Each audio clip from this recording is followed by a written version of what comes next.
Il y a des choses que beaucoup de croyants ne comprennent pas. Ils ne savent même pas que c'est la prière. C'est déclarer les Écritures dans la prière, mon Dieu. Déclarer les Écritures dans la prière et pas seulement les citer. Il y a une différence et je vais vous montrer maintenant. Ce n'est pas parce que vous citez les Écritures que vous réalisez ce modèle de prière. C'est un modèle de prière puissant de déclarer les Écritures. Psaume 107, versets 2 à 3, s'il vous plaît. La Bible dit qu'ainsi les rachetés de l'Éternel. Quelle est la plateforme qui leur permet de le dire? Quel est ce modèle de prière, s'il vous plaît? Regardez ceci. Alors, vous prenez l'Écriture et la personnalisez, vous vous mettez dans l'expérience de cette parole et vous la déclarez. Sommes-nous ensemble maintenant? La Bible dit de plaider votre cause, de présenter votre cas. Il ne suffit pas simplement de dire « Dieu, n'es-tu pas mon Père? Tu ne peux pas me regarder comme ça. » Ça, ce n'est pas une prière. Ce n'est pas une prière. Laissez-moi vous montrer comment fonctionne ce modèle de prière. Que vous pouvez vous tenir dans le lieu de prière et faire des déclarations prophétiques. L'Éternel est ma lumière et mon salut. Je suis béni à l'aller et je suis béni au retour. Ça, c'est vous priant.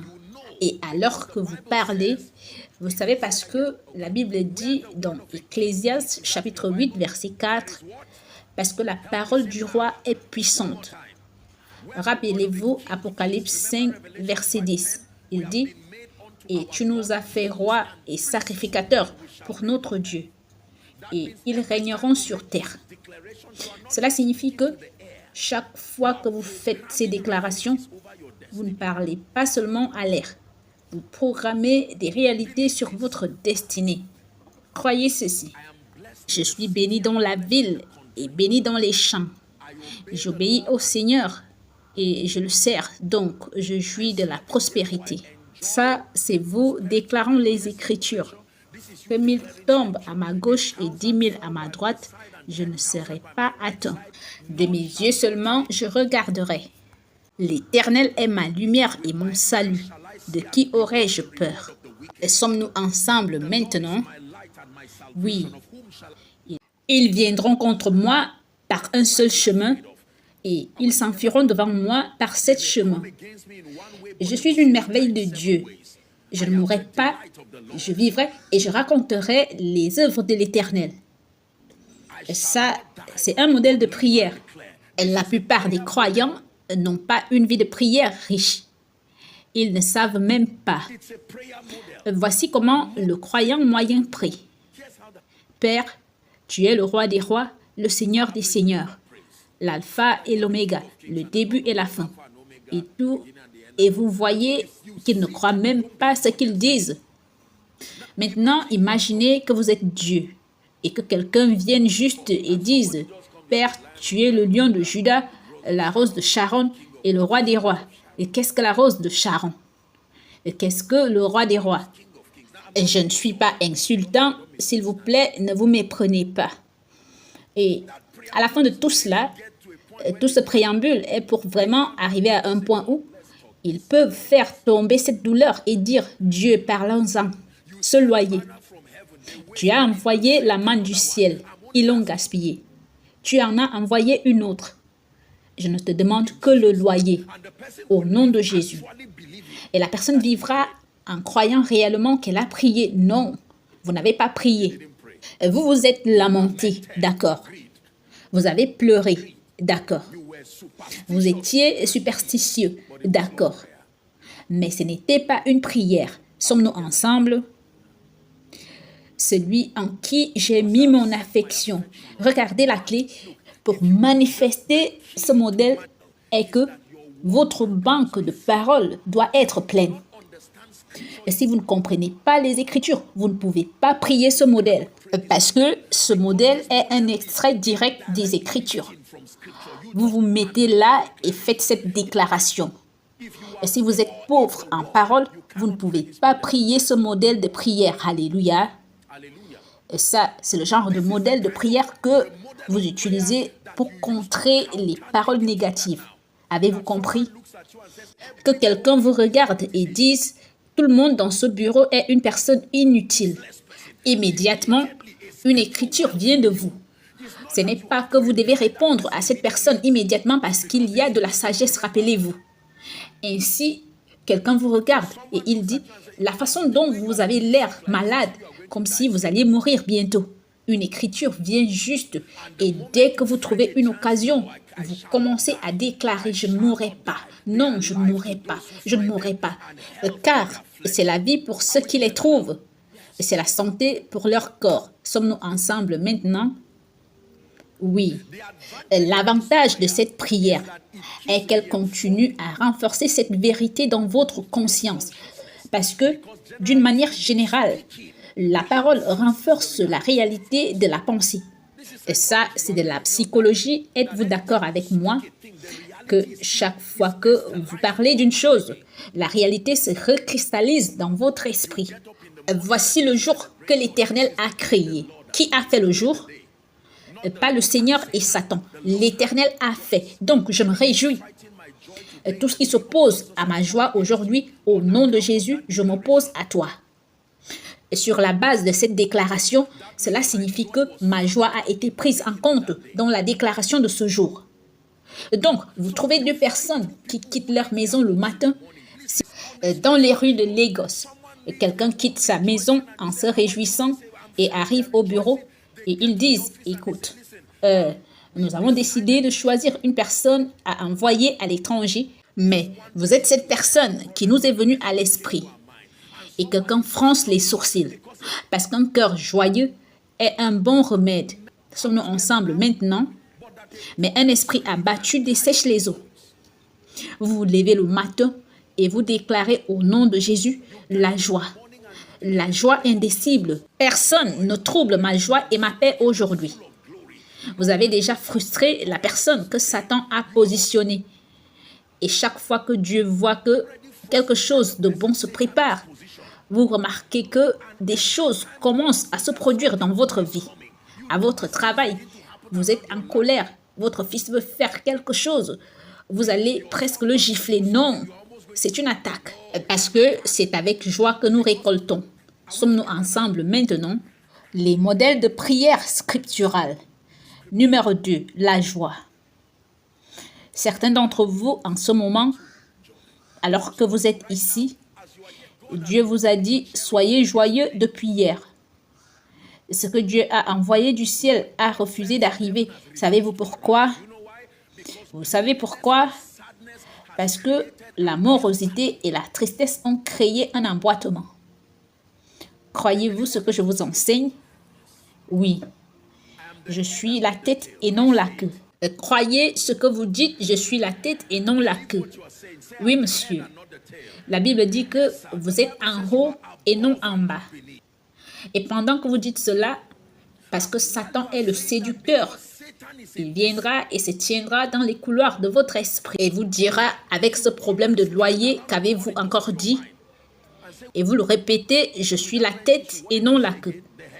Et puis, vous pouvez ajouter, parce que nous ne regardons non point aux choses visibles, mais à celles qui sont invisibles. Car les choses visibles sont passagères et les invisibles sont éternelles. Les choses visibles sont passagères, temporaires. Le procès est temporaire. La question de la honte et du reproche sont temporaires. Toujours à la recherche des frais de scolarité de votre fils, mais temporaires. Oui, le visa a été refusé, mais temporaire. Mais les choses qui sont invisibles, non irréelles, juste parce que vous ne pouvez pas le voir ne signifie pas que ça n'existe pas. Alléluia. Les œuvres de mes mains sont bénies. Et Dieu vous donne un magasin ou une boutique. Vous n'y allez pas pour commencer à vous quereller, non. Et si vous le faites, vous serez déjà en train de frustrer votre chemin vers la croissance. Je vous montre comment participer avec le ciel. Vous entrez dans votre centre commercial ou votre magasin. Excusez-vous une minute et fermez la porte. Au nom de Jésus, la Bible dit, tout ce que je fais est béni. Est-ce dans votre Bible? Tout ce que tu feras réussira. Aidez-moi. Tout ce que tu feras réussira. Vous entrez dans cette boutique. Vous posez vos mains et dites au nom de Jésus, Dieu emmène des personnes stratégiques. Des relations viennent à moi aujourd'hui. Pas des relations inutiles, des relations qui définissent le destin. Les fauteurs de troubles sont loin de ma destinée. Et Dieu emmène les bonnes personnes. Vous vous levez et vous vous attendez à la faveur. La Bible dit, sa bonté se renouvelle chaque matin. Avez-vous reçu celle d'aujourd'hui? Déclarez les Écritures. Déclarez les Écritures. Déclarez les Écritures. Vous vous réveillez et vous vous rendez compte que vous étiez quelque part, que vous êtes tombé dans un fossé et vous êtes mort. Ramenez-vous à la vie en vous réveillant. Cette mort dans le rêve devrait prendre fin là-bas. Sommes-nous ensemble? Et alors, vous ne vous levez pas simplement et vous dites jamais. Jamais n'est pas une prière. Jamais sur la base de quoi? Vous voyez les choses que nous passons le temps à dire qui rendent nos prières inefficaces? Jamais. Je sais que vous êtes sincères. Mais le royaume de l'esprit ne fonctionne pas ainsi. Il doit y avoir une base. Sur la base de quoi? La Bible dit, je mets devant toi la vie et la mort. Je mets devant toi la bénédiction et la malédiction. À qui est-ce que Dieu parle ce matin? Il dit, choisis la vie. Choisis la vie. Et l'une des façons dont vous choisissez la vie est de la verbaliser. Si je vous dis, choisissez entre cette fleur et ce moniteur, l'une des façons de le faire est de pointer du doigt et ensuite vous pouvez dire, je choisis la fleur, assez fort pour que je vous entende. Vous ne pouvez pas me dire, vous choisissez la fleur alors que vous me donnez ceci. Cela signifie que je suis un trompeur. Dieu dit, choisis la vie. Choisis la vie. Quand les hommes disent qu'il y a une chute, je déclare au nom de Jésus et ajoutez vos enfants à cette confession qu'ils diront qu'il y a une élévation. Je défie toutes les mères ici présentes. Ne restez pas silencieuses. Ça, ce n'est pas le moment de rester silencieuse. Satan est à la recherche des familles qu'il détruira, à la recherche d'hommes dont il détruira le destin. Et savez-vous que l'esprit de dépression, la première chose qu'il fait, c'est qu'il vous emmène à un point de silence. Trouvez des gens qui sont déprimés. Ils sont arrivés à un point où ils ont abandonné dans la vie et sont juste restés silencieux. Vous lui dites, monsieur, vous savez qu'il y a un moyen et il reste silencieux. Après 5 minutes, il dit, et cette personne est presque morte. Et beaucoup d'entre vous, la seule chose qui sort de votre bouche, c'est pourquoi tout le monde me déteste.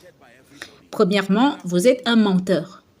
Parce que c'est impossible d'être détesté par tout le monde. Vous m'avez peut-être entendu dire que même Satan n'est pas détesté par tout le monde. Il y a des gens qui savent qu'il est le diable et qui l'aiment quand même. Il y a des femmes qui acceptent de passer leur vie avec des terroristes. Ai-je raison sur ce point? Elles savent que la personne est un assassin, un tueur. Et pourtant, il est allé rencontrer ses parents et la femme était d'accord. Tout le monde ne peut pas vous haïr. C'est le diable qui vous trompe. Et ce dont vous avez besoin, c'est d'une personne envoyée par Dieu qui vous aime. Combien de personnes ont dû aimer Joseph pour qu'il devienne premier ministre? 10, 15, une. Donc, quand vous vous levez, Père, au nom puissant de Jésus, il doit y avoir quelqu'un qui aimerait mon fils pour lui tenir la main et l'élever pour qu'il devienne grand. J'appelle cette personne par prophétie. Quand Jésus est né, étant un petit bébé, il y avait des hommes sages qui ont vu les étoiles. Est-ce dans votre Bible? La Bible dit ils ont pris des cadeaux d'or, de l'encens et de la myrrhe, et ils sont venus voir le bébé Jésus. Pas l'entrepreneur Jésus, pas le sauveur Jésus, Déclare les Écritures. Déclare les Écritures. Déclare les Écritures. Retournez à la maison. Sur votre chemin de la maison, même si ce n'est qu'une seule écriture que vous connaissez, déclarez la vie avec cette écriture. Dites-la jusqu'à ce qu'elle devienne une réalité. Déclarez-la afin que vous soyez justifiés. Il n'y a pas de hasard dans l'esprit. Laissez-moi vous dire la vérité. Et si je n'ai pas compris ce modèle, je vous dis ceci par l'intégrité de la parole de Dieu. Je serais mort depuis longtemps. N'acceptez pas juste tout ce qui se passe dans votre vie. Construisez un gargarisme avec la parole et n'attendez pas que quelqu'un vienne. Vous êtes principalement le premier prophète de votre vie. Principalement. Alléluia. La Bible dit, je les multiplierai, ils ne diminueront pas. Je les honorerai, ils ne seront pas méprisés. Parlez-en à votre entreprise. La Bible dit dans le psaume 112, « Heureux l'homme qui craint l'Éternel, qui trouve un grand plaisir à ses commandements. Sa postérité sera puissante. » En tant que mère, vous déclareriez, « Je n'ai pas donné naissance à la douleur. Ce n'est pas mon enfant qui me verra dans ma tombe. » Au nom de Jésus, chaque esprit essayant de transformer ce garçon en une déception, je ne suis pas découragé. Je regarde au-delà de cet enfant têtu et je vois un géant qui s'élève parce que la Bible dit « Sa postérité sera puissante. » Sa postérité sera puissante. Sa postérité sera puissante. Vous déclarez dans cette église que ce ne sera pas seulement des hommes et des femmes spirituellement vibrants qui s'élèveront, mais de gens qui sont grands, des gens qui ont de moyens, des gens de capacité. Genèse chapitre 17, verset 6. Il dit, « Je te rendrai fécond à l'infini. Je ferai de toi des nations et des rois sortiront de toi. Pas des rois viendront vers toi. » Cela semble-t-il comme ce qui vient de la femme? Donc, ce que vous tenez maintenant appelé bébé est un roi, une royauté, une grandeur.